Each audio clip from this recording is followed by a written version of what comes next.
Hey, Harold here. Well, you can see in the title what we're going to talk about today.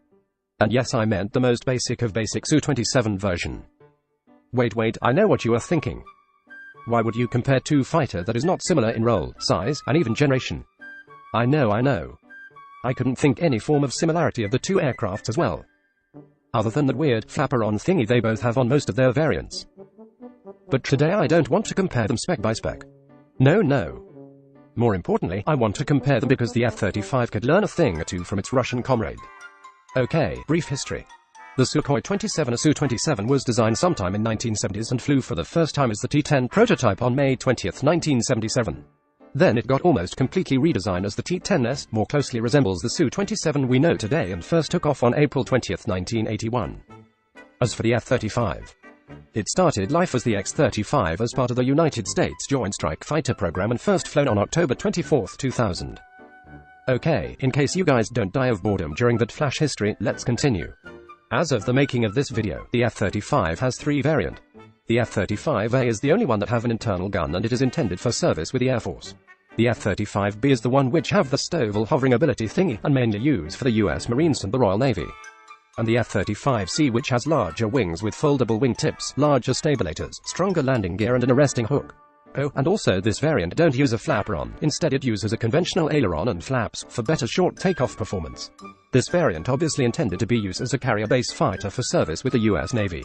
Now with these three variants, the F-35 was going to replace a lot of aircraft that are in service right now. Just to name a few, it'll replace the F-16 for air combat role. The Harrier 4. I don't know. Hovering role maybe, is that a thing? Yes, it is a thing. The F-18 for the Navy. And at some point want to replace the A-10 for close-in air support role. It's designed with the promise that it'll be a do-it-all and better than those aircraft at their jobs. Better in dogfight than F-16, better than Harrier in magic carpet mode, better than F-18 in strike role, and better than A-10 in close-in air support, plus be cheap to acquire and maintain. But instead, in reality the F-35 is none of those things above. Well, maybe recently it has gotten better in dogfight.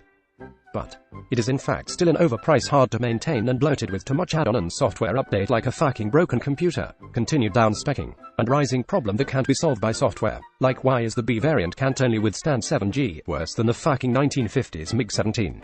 This whole convoluted mess got tangled together to an idea of an airplane. Or as Pierce Spray said, quote, an airplane built for a dumb idea, end quote. Okay, maybe his critique is sometimes too harsh and uncredible, but he is right about one thing. That the F-35 design is so unconcentrated and all over the place that it has become a mess while trying to please everyone. But some people says that if we build an aircraft for a single purpose, it will only be good for that single purpose alone. And that the F-35 has achieved something that no other aircraft has done, that is incorporating many roles in a single airframe. But I beg you differ. So, you might be thinking, Sir Harold, what the old outdated basic variant Su-27 has to do with this?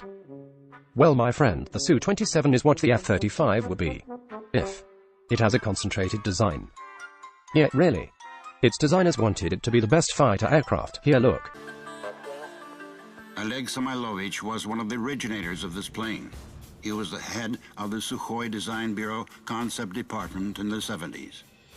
The book of Oleg Samylovich about his work at his famous design bureau was published in 1999. One of the book parts is totally dedicated to the creation of the Su-27. This part is called The Best Fighter in the World. The best fighter in the world, as they said. It will combine high speed, amazing maneuverability, superb range, large payload to make it the best that ever was, a concentrated and distilled idea of a great fighter aircraft. So what? You are asking. It's still irrelevant to the high-tech F-35 that could take many roles. Well, I answered. Because of this solid foundation, the Su-27 variant would take many roles and goes on to become a two-seat multi-role strike fighter, the Su-30, and its own derivatives such as Su-30SM and Su-30M2. A carrier-based fleet defense fighter, the Su-33. An outstanding fighter bomber which combines large payload range and excellent maneuverability, with the added bonus of an armored cockpit so it can perform limited close-in air support mission, the Su-34. And going back to its root of air superiority multi-role fighter with new engine that give it super maneuverability and super cruise capability, improved airframe, reduced radar cross-section, modern avionics and a more powerful radar, the Su-35. It has been dubbed the last flanker and technically it is the last evolution of the flanker.